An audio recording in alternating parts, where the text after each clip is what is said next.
It's like, trying to just get one breath behind that fog to push it away and see some kind of little glimpse of light is what you're after every day.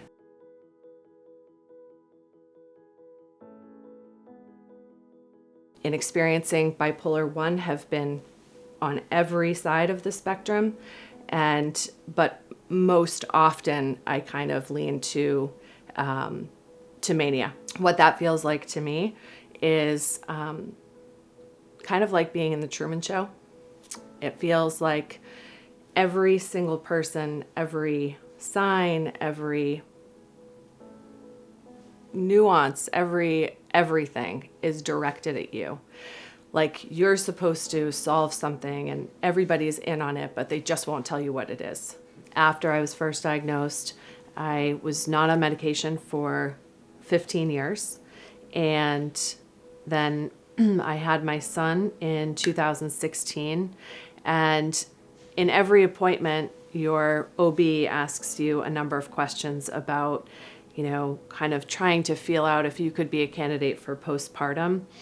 And I always talked about what had happened to me when I was 18, and I never was red flagged as someone who could have any kind of issues. And as I mentioned, for the 10 days after I had my son, the overwhelming fear was absolutely paralyzing, and then was just unrecognizable. It was, I think, scary to be around because I was in so much fear that my son something terribly wrong was going to happen to him, and that it was going to be my fault. That led my husband and my sisters, my family, to have me admitted to the hospital 10 days after he was born. When you talk about having a low point, there really is not anything more terrifying and devastating. Any mother would understand what it may be like to not be with your 10-day-old son for a week. I would never wish that on anyone. I haven't had a mental health episode for almost 2 years. And now, yes, I run all the time, and I have developed a very strong meditation practice. I meditate once, maybe twice a day, kind of shedding things that aren't mine, that you pick up throughout the day, other people's negativity, other people's opinions, things that don't relate to you, things that are on your to-do list that you need to soften their grip on you. Meditation does all of that and more. So I try not to put the pressure on myself to, make sure I'm going to go for a run or make sure I'm going to do this. It's like, I want to move my blood around my body and feel good. Take breaths, be alive, have good sleep, which is just could not be more important. A major success for me was not going to the hospital last summer after 4 summers in a row of spending a week away from my family. I just dug deep and sank in and really did the work.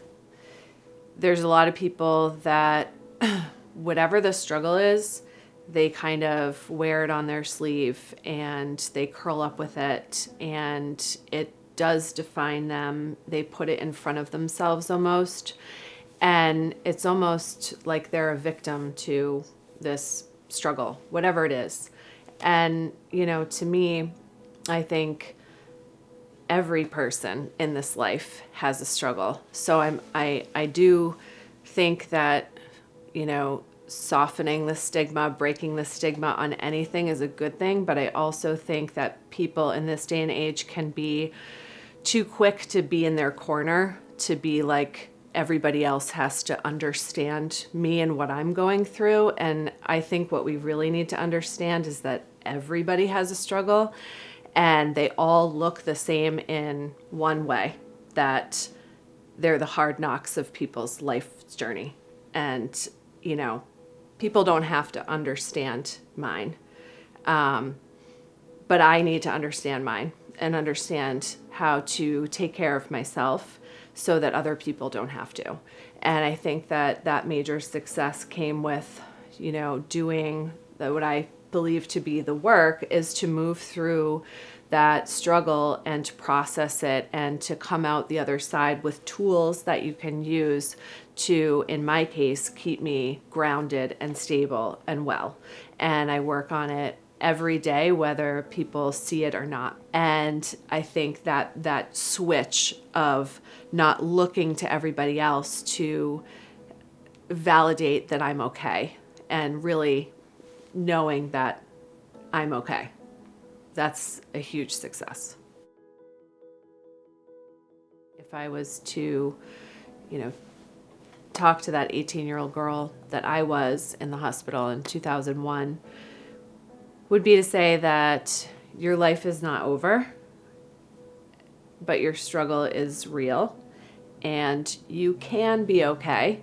I wouldn't say you will be okay, because I believe that there's the things that you can pick up at the pharmacy that are going to help you, but then there's also the things that you have to do to really be okay. And I would tell that girl to, to just stay the course, stay the course of striving for wellness and striving for stability. And, whether you're on that suicidal side of the spectrum or you're on, this side of the mania side of the spectrum, like somewhere between, as I say in my head, somewhere between flying and dying is the bipolar mind. And it's not the same every day. It's different every day. It's different when your life has different circumstances, but you have to ground down into, the reality that it's part of you and that it's not all of you and it doesn't define you, but sometimes you have to tame it like a wild beast.